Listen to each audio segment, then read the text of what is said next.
Namaste and welcome to class today. Thank you for sitting with me.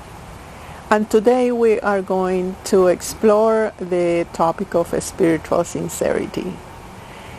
Spiritual sincerity, I am defining it as that quality within of being free from any pretense, any deceits, or hypocrisy. So a certain transparency. Now we have the tendency or the limited concept that to be sincere is about telling your feelings or telling what is it that you're going through. And this I often see it when you come to class and to your one-on-one. You come and you tell me all what is going on and how you feel about it.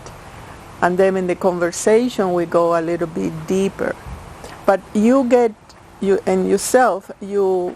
think that is inquiry. You think that is sincerity. You think that in that level you are going to unlock your own freedom. So let's move on to another level or a different perspective where you can really understand and relate that sincerity, the spiritual sincerity, or that inquiry is really the key for you to let go. It's really the key for you to acquire certain inner freedom. So this is very important. So let's start with that. Sincerity is not about that you are evacuating all your feelings. You know, it's like and sometimes I advise in couples, you need to be sincere. And then what they do is they dump on the other person, oh, you make me feel this way, you should be different, I feel this way. Yes, it's okay that, but in the moment you put it on somebody else, you are not being really sincere. Still the controller is in there.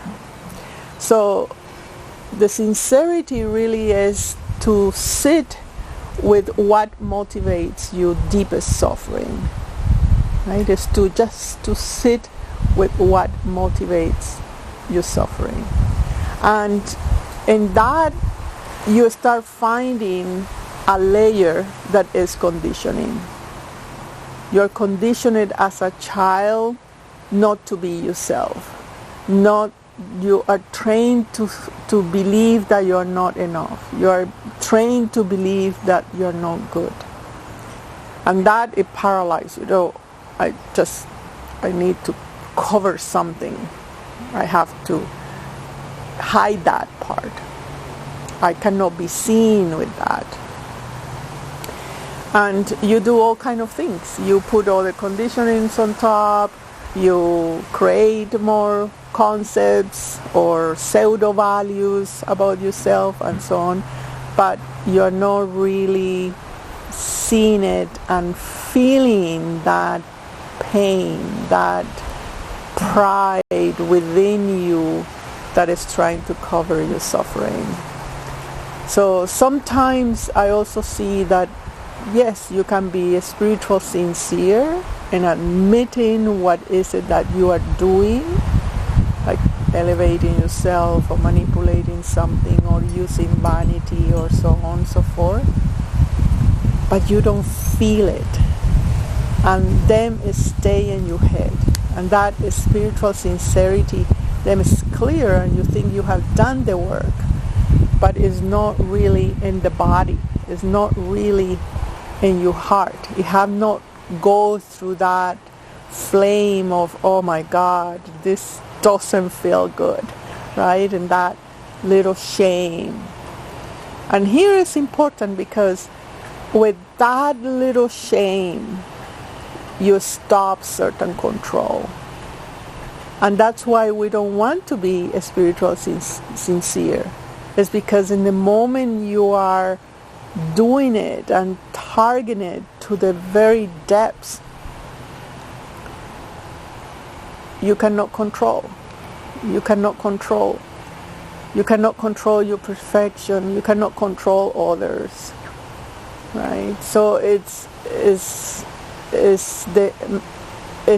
the main avoidance is that you know that you're gonna be dismantled, but at the same time, it's the only way that you can let go.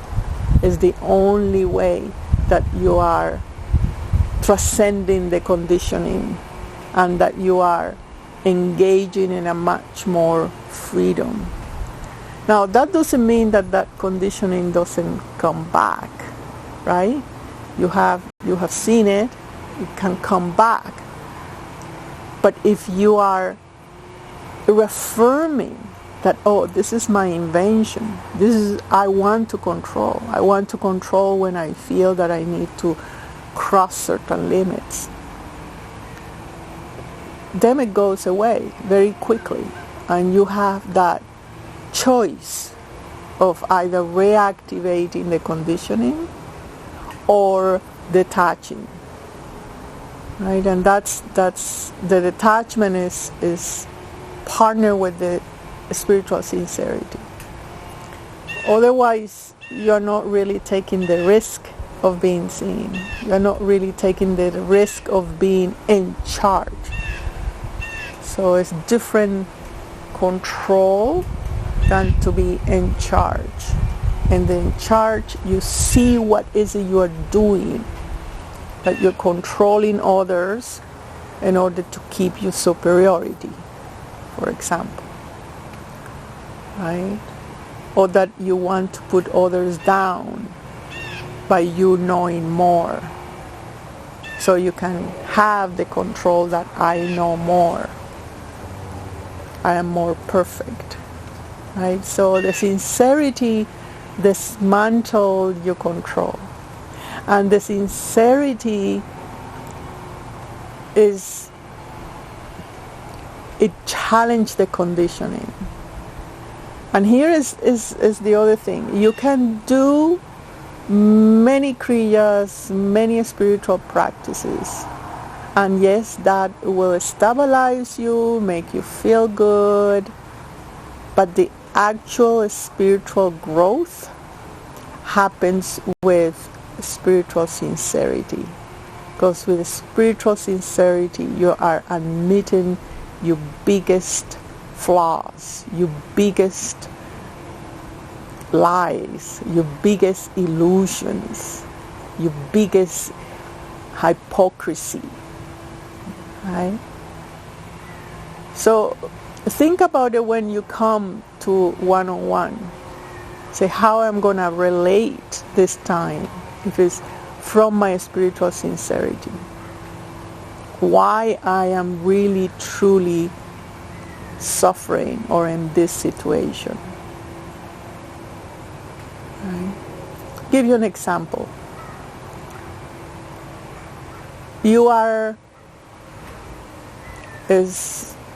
Imagine that you are manifesting the type of relationship that is incomplete, either because of age or because of health or because of frequency or not at all. And you inquire why I am doing that, why it's convenient for me to do that. Is it because with that I keep certain vanity?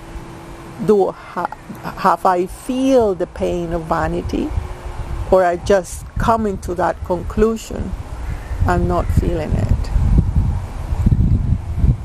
But directed to what is the control I have in trying to manifest this kind of job or this kind of relationship. What is the control?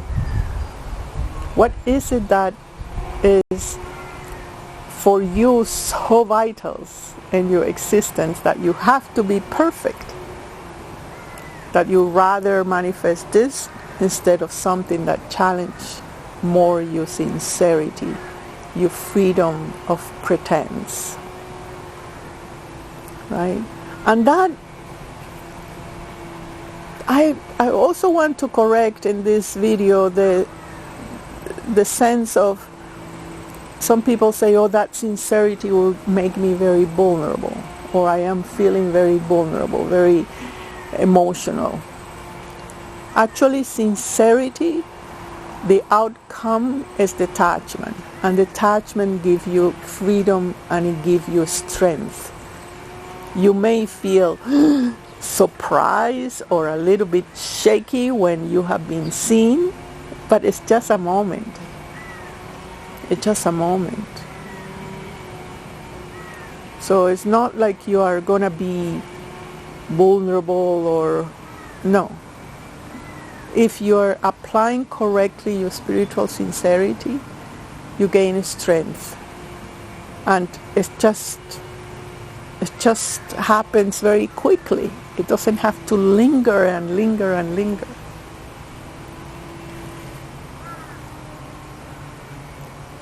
I remember when I was young, I have a notebook.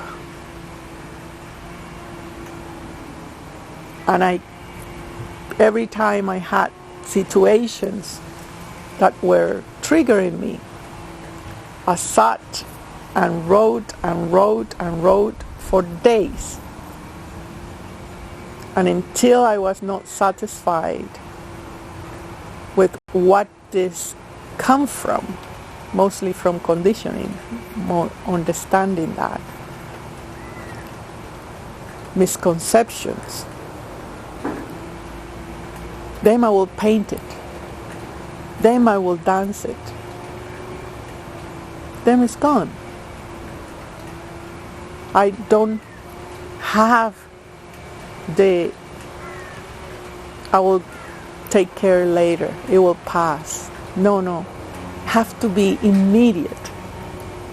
Don't postpone your sincerity, because it's what is moving you forward. It's what really is putting the plasticity of letting go.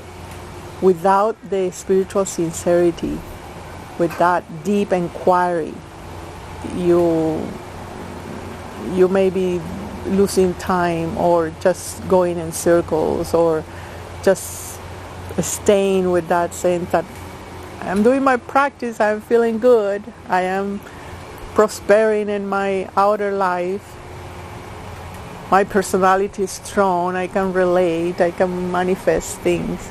But your deepest conceptualizations, self-value, and conditioning, it remains unaware. You remain unaware.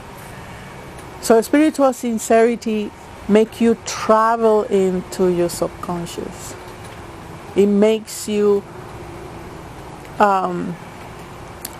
declutter